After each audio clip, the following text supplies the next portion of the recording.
você falar com o maníaco do parque, mas como é que você é um cara feio? Como é que você levava essas mulheres lá pro parque e fazia tudo isso? É elas que queriam, elas que escolhiam, a ambição é delas. Existe o psicopata organizado, desorganizado, aquele que é, por exemplo, muito inteligente, que nem o Roger, ou pessoas que passaram na medicina, e pessoas completamente beirando ali o analfabetismo, por exemplo, o maníaco do parque. Você Sim. vê um cara completamente... não consegue nem falar, não consegue se expressar, mas tinha Chico uma inteligência... Picadinho, né? E tinha uma inteligência relacional muito Chico forte. Picadinho? Chico Picadinho. Caralho, não quero nem saber a história desse cara. Não, ele literalmente esquartejava as mulheres. Mas tem isso aí, tem essa situação. Porque existe um mito que todo psicopata é muito inteligente. Não, tem os que são... Não, ele é sempre racional. Não necessariamente super inteligente. Porque a maior burrice é essa coisa de não detectar o erro. Isso. Por isso que ele se repete. Eu digo, o tempo todo eu digo isso. Se o nosso sistema de polícia fosse interconectado, não acontecia a segunda vítima de um serial killer. Acenderia uma bandeira vermelha ali. Claro, aparece uma pessoa numa área, um tipo de ritual esquisitíssimo. Aquele cara vai se repetir. Mas o que acontece? A nossa polícia não é integrada. Por exemplo, você é daqui de São Paulo. Aí você comete um crime no Rio. Meu filho até te achar, né?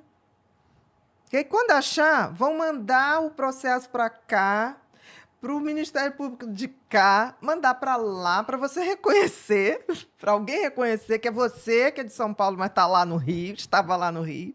E a coisa roda. É uma coisa absurda, quando isso podia ser interagido só... Para identificar mais rápido.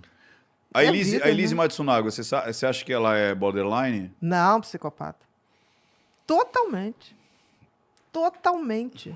Aquele discurso da Elisa, de tipo assim, o empoderamento, né? Uhum. Ela quase virou a feminista que detonou o marido, Sim, né? sim, na cadeia, na saída dela, as mulheres batem palma pra Gente, ela. isso é um absurdo. Um absurdo. Eu acho que nós temos que valorizar as mulheres, tudo bem, mas a gente Sim. não pode distorcer a história. Vamos lá. Ela trabalhava onde? Enfermagem. Não. Sabia? Depois. Antes, você foi fala. para menina, Antes ela, foi para uma ela- casa de ela- programa. Ela era menina isso sushi. Aí, é isso aí. Ela fazia Que é muitos aquela programas. prostituição que Desde o Paraná, isso ela aí. começou como menina Começou sushi. como garota E aí de programa. você chegava lá, ela estava nua, com Certo. as peças sendo servido o seu combinado. Muito bem. Quando ela conheceu aquele cara, ele já saía com uma amiga dela. Sim. Aí você vê, ela mirou ali, ela roubou da amiga, e aí depois ela fez todo o planejamento, porque vamos combinar, gente. A mulher foi de uma frieza. O Borden não consegue. Entendi. O Borden explodiria, quebraria a casa inteira. Entendi. Chamaria. E é o contrário. Eu tive uma vez uma paciente Border que ela pegou uma traição do marido e ele era um cara muito poderoso. Então ela sabia que não ia ter como. Sabe o que ela fez? Pegou o armário de casa, jogou nela, foi para a polícia denunciar que tinha apanhado. Tamanha é a raiva. Porque o problema é prejudicar o outro.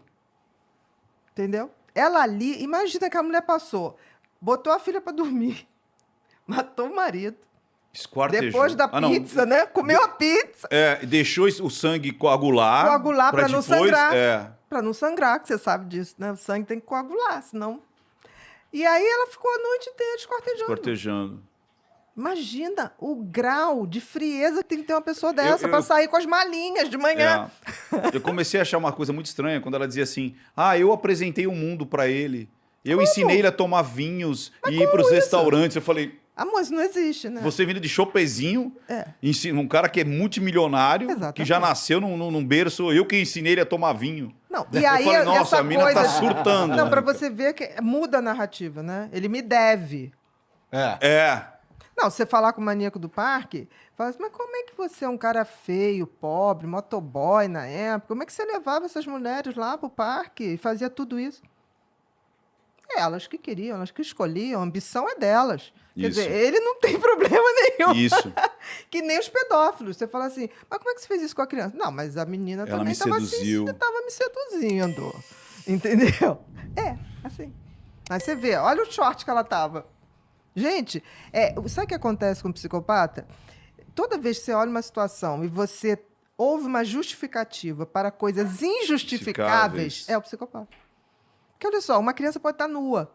Ninguém tem direito de abusar de uma criança. Não, é uma criança. É Não, tipo mas ela pode uma tá mente nua. normal. Ela pode estar brincando, mas Não. você não tem esse direito. É que nem no Nardoni. Mas, Bia, eu não vejo nem direito. Eu vejo uma coisa assim. Você tem o dever de proteger uma criança. Você tem não o vai dever. sentir nada. Você tem o dever. Agora, se já começou a sentir, você fala, eita, aí tem coisa. Com certeza. Em 35 anos de consultório, pude observar um padrão comportamental que se repetia. A pessoa estava clinicamente estável, mas existencialmente vazia por dentro. Sintomas e sentido ou propósito de vida são universos bem diferentes. O remédio reduz o ruído mental, mas é o porquê viver que escolhe a música que irá tocar na sua mente. Sem direção, o cérebro repete sem refletir as ações em um modo automático. Com direção, a atenção e a motivação se alinham. Pensando nisso, criei uma trajetória existencial que une neurociência, psicologia do sentido e práticas de vida. Tudo num protocolo educativo que não substitui consulta ou terapia, mas com certeza soma na sua caminhada por felicidade autêntica. Eu vou abrir uma aula gratuita sobre os 11 pilares do propósito. Se isso faz sentido para você, se inscreva. Vamos te mostrar que existe um mapa possível para fazer a sua vida sair do vazio existencial. Estar bem é bom, mas estar vivo e feliz é muito melhor.